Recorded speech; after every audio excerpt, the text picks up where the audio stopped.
ضرورت نہیں ہے، لڑائی کرنے کی ضرورت نہیں ہے، فتنہ و فساد بپا کرنے کی ضرورت نہیں ہے۔ آپ سمجھ جائیں یہ اس کیٹیگری سے تعلق رکھتا ہے، اس کا تعلق اس جماعت سے ہے، ہماری جماعت سے نہیں ہے۔ ہم اپنی جماعت سے ان کو کبھی اپنی جماعت میں آنے نہیں دیں گے، اس لیے کہ جو شیطان کا ہے وہ شیطان کا رہے گا، اور جو رحمان کا ہے وہ رحمان کا رہے گا۔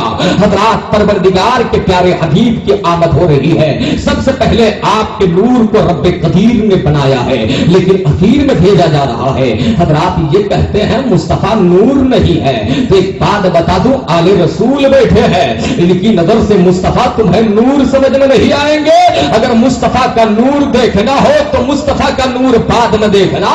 بریلی کے امام سے پوچھو تو امام احمد رضا فرماتے ہیں تیری نسل پاک میں ہے بچہ بچہ نور کا، تو ہے سبحان اللہ سبحان اللہ سبحان اللہ، تو ہے عین نور کے گرانا نور کا۔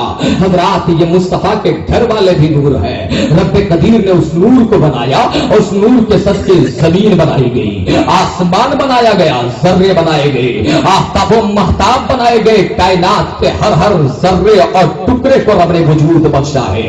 لیکن جب اس نور کو بھیجنے کی باری آئی، آئیے اٹھائیے کتاب شرف مصطفیٰ، سرکار کائنات کا نور جب دنیا میں بھیجا جا رہا ہے، رب قدیر نے حضرت جبرائیل سے فرمایا اے جبرائیل جا جنت کی مٹی لے کر آ۔ حضرت جبرائیل عرض کرنے لگے پروردگار یہ جنت کی مٹی کہاں ملے گی؟ رب نے فرمایا جا مدینہ چلا جا۔ حضرت جبرائیل مدینہ پہنچے، وہاں سے مٹی لی جا رہی ہے جہاں کے بارے میں پیغمبر نے فرمایا ماں بینا بیتی ومنبری روضۃ من ریاض الجنہ، میرے گھر اور منبر کے درمیان کا حصہ یہ جنت کے باغات میں سے ایک باغ ہے، جنت کے محلات میں سے ایک محل ہے۔ وہاں سے مٹی لی جا رہی ہے جہاں آج حجرہ مصطفیٰ ہے، جہاں قبر مصطفیٰ ہے، جہاں رسول کا روضہ ہے، لیکن یہ نجدی منافقین اس روضے کو بھی منہدم کرنے کے لیے کوشاں ہے، اسے صنم اکبر بتاتے ہیں، وہ اسے شرک کی اماج کا بابر کرتے ہیں۔ میں آپ کو بتا دینا چاہتا ہوں جس نبی نے کائنات کے زلف پر ہم کو سنوارا تھا، کائنات کو اسیری کے زلف سے نکالا تھا، کائنات کو تاریکی سے نکال کر اجالے کے ڈگر میں کھڑا کیا تھا، جس پیغمبر نے ظلم و عدوان سے نکال کر عدل و انصاف کا معیار کائنات کو دیا تھا، آج اس پیغمبر کے مقدس تھر کو اور تر کو یہ شرک کی اماج کا بتاتے ہیں، اڈا بتاتے ہیں۔ حضرات میں بتا دینا چاہتا ہوں وہاں کی مٹی سے نبی کا جسم اطہر تیار کیا جا رہا ہے، لباس بشری کا جامہ پہنایا جا رہا ہے۔ اب آپ حضور سے پوچھیں، حضرت سے پوچھیں، ان علماء کرام سے سوال کریں کہ جنت کی حقیقت کیا ہے، یہ کہیں گے جنت سراپا نور کا نام ہے۔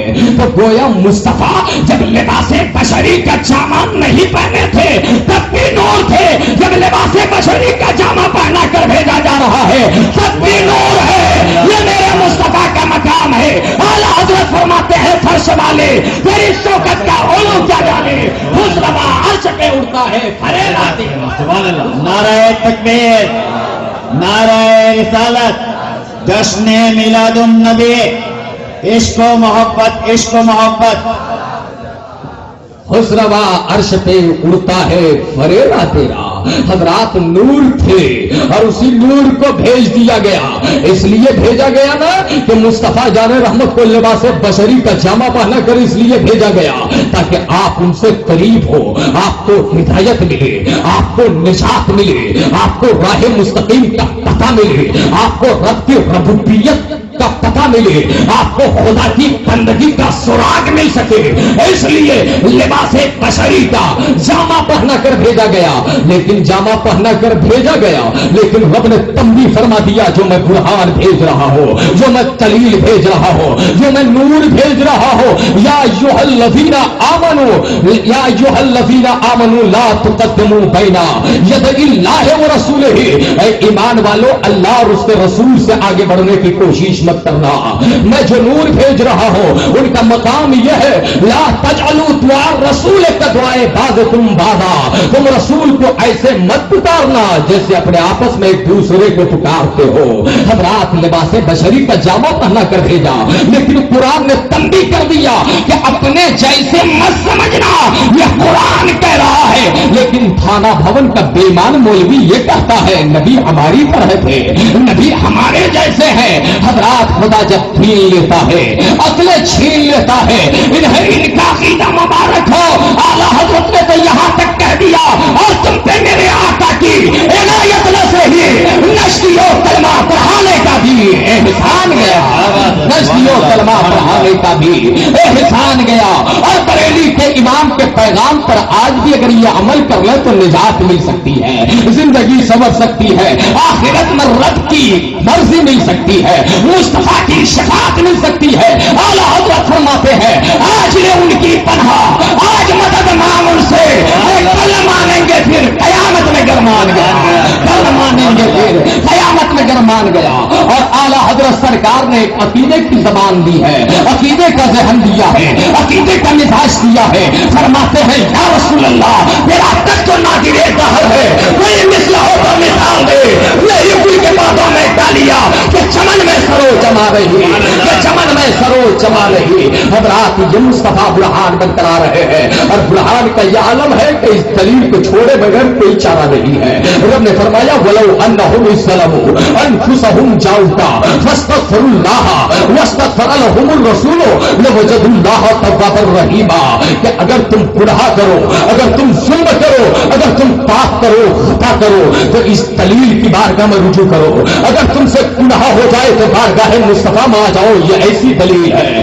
اگر تم سے پاپ ہو جائے تو بارگاہ مصطفیٰ میں آؤ, اس لیے کہ دلیل بارگاہ مصطفیٰ ہے, دلیل ذات مصطفیٰ ہے, دلیل ذات رسالت ہے, دلیل آمنہ کا لال ہے, دلیل نائب پروردگار ہے, دلیل کائنات کا احمد مختار ہے, دلیل کائنات کا طبیب ہے. اس لیے کہ ہم مریضوں کا علاج اگر ہوگا تو پہلے بارگاہ مصطفیٰ میں ہوگا, پھر بارگاہ خدا میں ہوگا. نعرہ تکبیر, نعرہ رسالت, جشن میلاد النبی, عشق و محبت, عشق و محبت.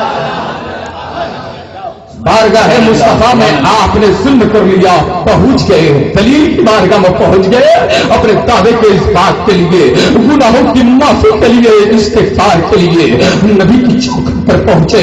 پہنچنے کے بعد توبہ و استغفار کرنا شروع کر دیا. اب بارگاہ مولا مرد کرو, مولا بخش دے. رب کی بارگاہ سے آواز آتی ہے اب بھی بخشش نہیں ہوگی, اب بھی نجات نہیں ہوگی. ارے کیا مطلب رب فرماتا ہے فاستغفر اللہ واستغفر لہم الرسول. اس وقت تک مغفرت کی ضمانت نہیں ملے گی جب تک میرا حبیب تمہارے لیے ذریعہ نہ بن جائے, جب تک میرا حبیب وسیلہ نہ بن جائے. ارے وسیلہ کون بنے گا آپ بتاؤ, میں پیار سے لہر کر بولو سبحان اللہ, اور چاہے کر بولو یا رسول اللہ.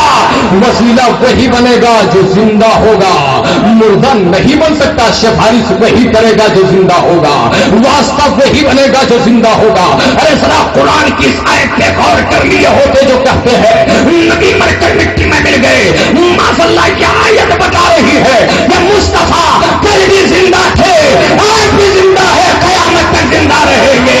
اعلیٰ حضرت فرماتے ہیں تو زندہ ہے واللہ, تو زندہ ہے واللہ, میرے چشم عالم سے چھوٹ جانے والے. سبحان اللہ, سبحان اللہ, بہت خوب, سبحان اللہ. میرے چشم عالم سے چھپ جانے والے.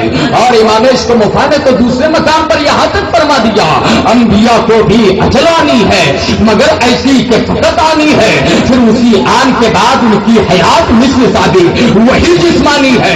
ارے نبی کو تھوڑی دیر کے لیے اجل آئی, نبی کو 20 سال کے وقت سے گزرنا پڑا, لیکن آپ یاد رکھیں میرے پیغمبر نے فرمایا, حضرت قاضی ایاض رحمۃ اللہ تعالی علیہ نے اپنی کتاب الشفا کے تاریخ حقوق المصطفیٰ میں فرمایا, فرماتے ہیں نبی حیاتی خیر لکم و مماتی خیر لکم. اے میرے غلاموں تمہارے لیے میری ظاہری بھی زندگی بہتر ہے, باطنی زندگی بھی بہتر ہے. اور حضرت ملا علی قاری نے یہاں تک فرمایا لیسا ہناک موت ولا وفات بل انتقال من حال الى حال. وہاں وفات کا تصور مت کرنا, موت کا تصور مت کرنا ایک جگہ سے دوسری جگہ منتقل مصطفیٰ ہو رہے ہیں، جگہ بدل رہے ہیں، موت نہیں ہے، یہ موت کا ذائقہ ہے، تھوڑی دیر کے لیے نبی پر موت طاری ہوئی ہے، لیکن آپ احادیث کی کتابیں اٹھا کر دیکھیں، حضرت ابراہیم نے جب سرکار کی روح نکالی ہے بارگاہ مولا مرد کیا، پروردگار یہ تیرے حبیب ہے، اس روح کو کہاں رکھی جائے،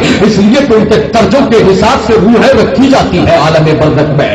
اللہ نے فرمایا اسرائیل تمہیں جگہ سمجھ میں نہیں آتی، حضرت اسرائیل نے کہا زمین میں بھی کوئی جگہ سمجھ میں نہیں آتی، آسمان میں بھی کوئی جگہ سمجھ میں نہیں آتی، اور شفائی میں بھی کوئی جگہ سمجھ میں نہیں آتی۔ رب نے فرمایا اسرائیل جہاں سے نکالا ہے وہی لوٹا دے، بتایا چلا مصطفیٰ زندہ تھے، زندہ ہے، زندہ رہیں گے۔ سبحان اللہ، سبحان اللہ، بہت سبحان اللہ۔ نعرہ تکبیر، نعرہ رسالت، جشن میلاد النبی، مسلک اعلی حضرت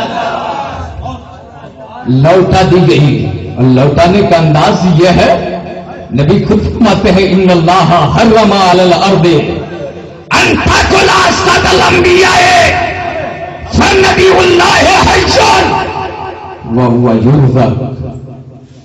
اللہ نے زمین پر حرام کر دیا انبیاء کے جسموں کو کھائے، ارے وہ زندہ ہے، اور رب انہیں رزق عطا فرماتا ہے، رب انہیں طعام عطا فرماتا ہے، کھانا پینا عطا فرماتا ہے۔ ارے کیسے نہیں عطا فرمائے گا، سب ان کی بارگاہ سے ہمیں مل رہے ہیں۔ نبی نے فرمایا قیامت تک کے لیے واللہ یؤتی انا قاسم، اللہ عطا فرماتا ہے میں تقسیم کیا کرتا ہوں، اس لیے جو لینا ہو بارگاہ مصطفیٰ سے لو۔ اعلیٰ حضرت فرماتے ہیں مالک کونین ہے، وہ پاس کچھ رکھتے نہیں، دونوں جہاں کی نعمت ہے ان کے خالی ہاتھ میں۔ خالی کا مطلب کیا ہے؟ صرف ہاتھ میں تو جہاں کی نعمت ہے، رب نے سب عطا کر دیا ہے۔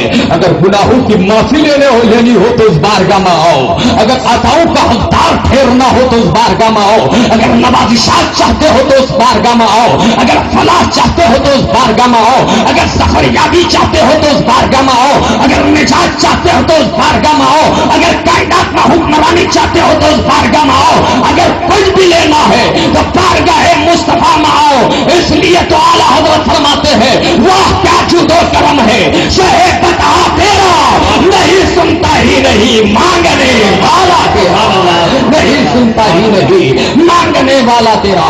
اور امام احمد رضا نے ایک مقام پر فرمایا وہی رب ہے جس نے تجھ کو ہمتن کرم بنایا، ہمیں بھیک مانگنے کو تیرا آستہ بتایا، ہمیں بھیک مانگنے کو تیرا آستہ بتایا۔ در مصطفیٰ بھکاریوں کے لیے ہے، در مصطفیٰ اہل دولت کے لیے بھی ہے، اہل ثروت کے لیے بھی ہے۔ حضرات برہان کو آپ سمجھیں، گناہ کیے تو برہان کی بارگاہ میں، لینا ہو تو برہان کی بارگاہ میں، کسی کو کچھ دینا ہو تو برہان کی بارگاہ میں جاؤ۔ اس لیے کہ نبی صاحب شریعت ہے، نبی جائز و ناجائز بھی بتاتے ہیں، حرام و حلال بھی بتاتے ہیں۔ میرے پیغمبر نے یہاں فرما دیا، کہا گئے وقت کے پیدل لوگ جو کہتے ہیں کہ عید میلاد النبی ناجائز ہے، حرام ہے، کان کھول کر سن لیں، جو اپنے آپ کو اہل حدیث کہتے ہیں یہ وہابیوں کی ناجائز اولاد، سن کان کھول کر کہ جو اہل حدیث ہوگا وہ غیر مقلد نہیں ہو سکتا، اور جو غیر مقلد ہوگا وہ اہل حدیث نہیں ہو سکتا۔ آپ کہو گے محب القادری ذرا سمجھا تو دو، تو آپ سمجھ لیں کہ جو غیر مقلد ہوگا وہ اہل حدیث نہیں ہو سکتا، جو اہل حدیث ہوگا وہ غیر مقلد نہیں ہو سکتا۔ اس لیے میں کہنا چاہتا ہوں اگر تم غیر مقلد ہو تو اپنے آپ کو اہل حدیث مت کہو، اس لیے کہ حدیث کی کتابیں تم نے پڑھی ہے، سمجھا نہیں ہے۔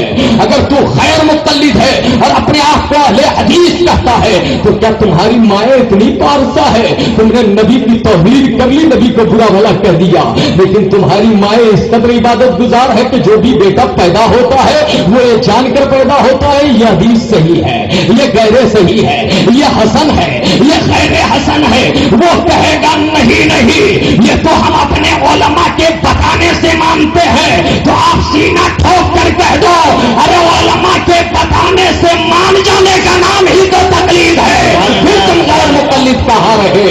اگر غیر مقلد ہو تو اہل حدیث نہیں ہو سکتے. حضرات یہ کہتے ہیں نبی کی حدیث ہے الحلال ما احل اللہ فی کتابہ والحرام ما حرم اللہ فی کتابہ وما سکت عنہ فہو مما عفا عنہ او کما قال النبی صلی اللہ تعالی علیہ وآلہ وسلم. پیغمبر فرماتے ہیں کہ اللہ نے جن چیزوں کو حلال فرمایا وہ حلال ہے, جنہیں حرام فرمایا وہ حرام ہے, اور جن کے تعلق سے بارگاہ خدا میں سکوت ہے وہ معاف ہے.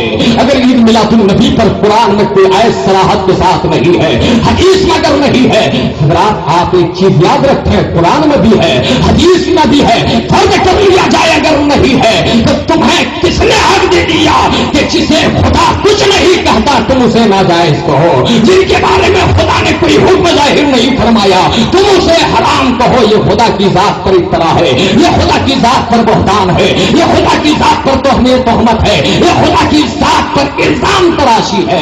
حضرات یہ لوگ صرف بارگاہ مصطفیٰ کی توہین نہیں کرتے, خدا کی بارگاہ میں کیسے نہیں الزام تراشی کریں گے. ارے یہ کتابیں اٹھا کر دیکھیں, مولانا اسماعیل دہلوی نے اپنی کتاب رسالہ ایک روزی میں, اور اس کے علاوہ مولانا رشید احمد گنگوی نے اپنی کتاب فتاوی رشیدیہ میں حضرات اور بہت سی کتابیں ان کی ہے جس میں آج تک یہ عبارت ہے, ان کا عقیدہ چھپ رہا ہے کہ صرف بارگاہ مصطفیٰ کی توہین نہیں کی جائے. ان کا مزاج یہ ہے کہ خدا جھوٹ بول سکتا ہے معاذ اللہ. ارے جن کا خدا جھوٹا ہوگا ان کا دھرم ہمیں مبارک ہو, ہمارا دھرم ہمیں مبارک ہو. ہمارا خدا تو پاک ہے, ہمارا خدا تو صادق ہے, ہمارا خدا تو معبود ہے, ہمارا خدا تو رب ہے, ہمارا خدا وہ ہے جو ہر عیب سے پاک ہے, مبرہ ہے. حضرات ذرا آپ ذہن کو قریب کریں, ان کا عقیدہ کتنا کھلونا ہے, کیسی ذلت آمیز نظریات یہ رکھتے ہیں, کہتے ہیں خدا جھوٹ بول سکتا ہے. اعلیٰ حضرت عظیم البرکت نے تحقق فرماتے ہوئے ارشاد فرمایا مگر خدا کے چھپا دروغ کا تھوپا یہ کس لائن کی غلامی کا داغ لے کے چلے, یہ کس لائن کی غلامی کا داغ لے کے چلے. الحمدللہ ہمارا عقیدہ یہ ہے کہ خدا کی عطا سے مصطفیٰ بھی پاک اور بے عیب ہے. حضرات اس برہان کا مقام یہ ہے کہ رب نے اس بارگاہ کو آپ کے لیے مرجع بنایا ہے, لیکن آپ کہو گے محب القادری ایک غریب انسان عید میلاد النبی کی خوشی بھارت رہ کر منا سکتا ہے, انڈیا پاکستان کے کسی بھی گوشے میں منا سکتا ہے. وہ اہل دولت نہیں ہے, اہل ثروت نہیں ہے, وہ بارگاہ مصطفیٰ میں لینے کے لیے گناہوں کی معافی کرانے کے لیے کیسے پہنچے گا. تو آپ ذہن کو قریب کریں, رب کریم ہے, اپنے حبیب کو جب بھیجا ہے تو قرآن میں یہ ذہن دیا ہے لقد من اللہ علی المؤمنین اذ بعث فیہم رسولا, کہ اللہ نے مومنین پر احسان کیا کہ انہی میں سے ایک رسول بھیجا. رب نے بہت ساری نعمتیں دی لیکن احسان نہیں جتایا. حبیب کی آمد ہو رہی ہے تو احسان جتایا جا رہا ہے. اس میں ایک نقطہ ہے میں بعد میں بتاؤں گا, لیکن آپ کے ذہن میں ایک چیز میں ڈال دوں, ایک مزاج دینا چاہتا ہوں, ایک پیغام دینا چاہتا ہوں. آمد مصطفیٰ پر احسان اس لیے جتایا جا رہا ہے کہ دنیا کی ساری نعمتیں اس نعمت کے صدقے میں ہے, دنیا کی ساری دولت ہے اس دولت کے صدقے میں ہے. اے لوگوں, میں نے ایسی عظیم نعمت تمہیں عطا کی ہے, اگر تم مدینہ نہیں پہنچ سکتا, بارگاہ مصطفیٰ میں حاضر نہیں جا سکتا, تو اس نعمت کا کمال یہ ہے النبی اولیٰ بالمؤمنین من انفسہم, نبی مومنوں کی جانوں سے بھی زیادہ قریب ہے. ارے نبی کی محبت میں رہ کر اپنے تابع کی صداقت کے لیے کیسے بھی نبی کو پکار لو. اعلیٰ حضرت فرماتے ہیں فریاد امتی جو کرے حال زار میں, ممکن نہیں کہ خیر بشر کو خبر نہ ہو, ممکن نہیں کہ خیر. نعرہ تکبیر, نعرہ رسالت, جشن میلاد النبی, مسلک اعلیٰ حضرت. ممکن نہیں کہ خیر بشر کو خبر نہ ہو. ارے ہندوستان سے مدینہ پہنچنے کی ضرورت نہیں ہے, یہی سے پکار تیرا نبی تیری فریاد کے لیے حاضر ہے. نبی کا در تو تمہارے سینے میں ہے. کون کہتا ہے نبی مدینے میں رہتے ہیں؟ محبت سے بولیے, اللہ کر بولیے. کون کہتا ہے نبی مدینے میں رہتے ہیں؟ وہ اپنے چاہنے والوں کے سینے میں رہتے ہیں,